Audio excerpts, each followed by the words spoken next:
نحمدہ ونصلی ونسلم علی رسولہ الکریم اما بعد۔ قرآن مجید کی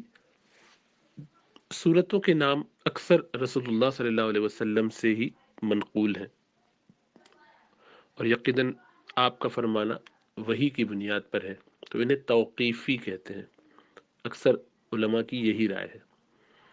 توقیفی سے مراد یہ کہ خود جبریل امین نے ان کے نام بھی آپ صلی اللہ علیہ وسلم کو سکھائے، اور انہوں نے لوح محفوظ سے اور اللہ سبحانہ و تعالیٰ سے گویا یہ لے کر امت تک پہنچائے۔ اور جلال الدین سیوطی رحمۃ اللہ علیہ نے اپنی الاتقان، جو انہوں نے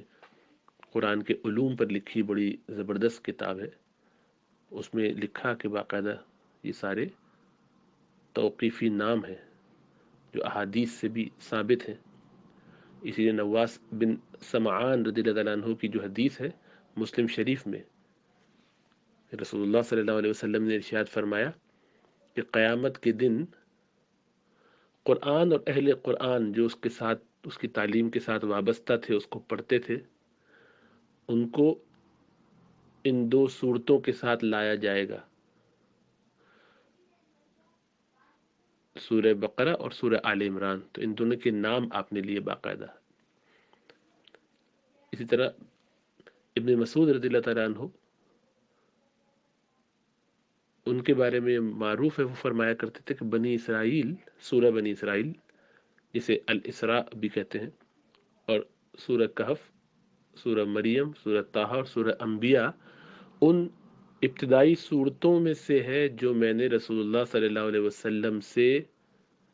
سیکھی، یعنی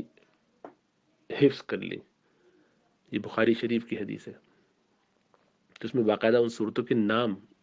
لیے گئے۔ اسی طریقے سے سورہ کہف کے بارے میں آیا کہ بھئی یہ جمعے کے دن پڑھیں گے تو دجال کے فتنے سے محفوظ رہیں گے۔ تو امت کی اکثریت کی یہی رائے ہے کہ یہ صورتیں اور ان کے نام خود رسول اللہ صلی اللہ علیہ وسلم کے تعلیم فرمودہ ہیں۔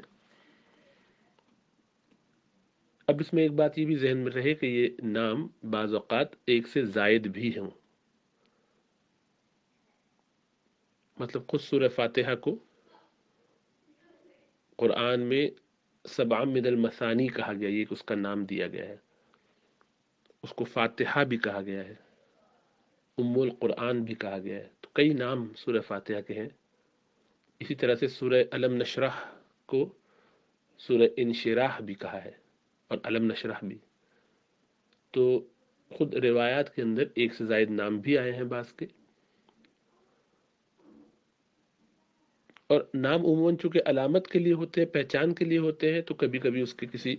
موضوع سے متعلق ہو جاتے ہیں، کبھی اس میں وہ لفظ آیا ہوتا ہے، کبھی اس کا پہلا نام ہوتا ہے۔ اسی لیے کبھی اگر آپ کو ایک سے زائد نام یا مختلف نام کسی کتاب میں مل جائے تو اس سے بہت پریشان نہیں ہونا چاہیے۔ سورہ اسراء اور سورہ بنی اسرائیل یہ دونوں نام ہیں، تو یہ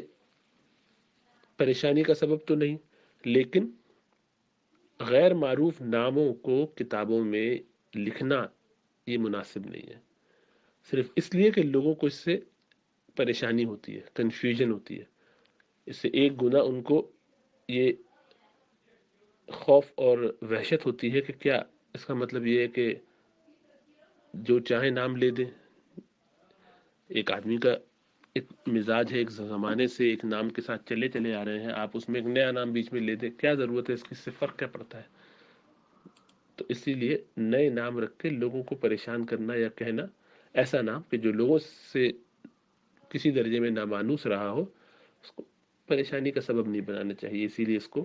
بیان بھی نہیں کرنا چاہیے۔ ہاں، علم حاصل کرنے کے لیے کوئی سیکھے تو جیسا آپ نے پوچھا کہ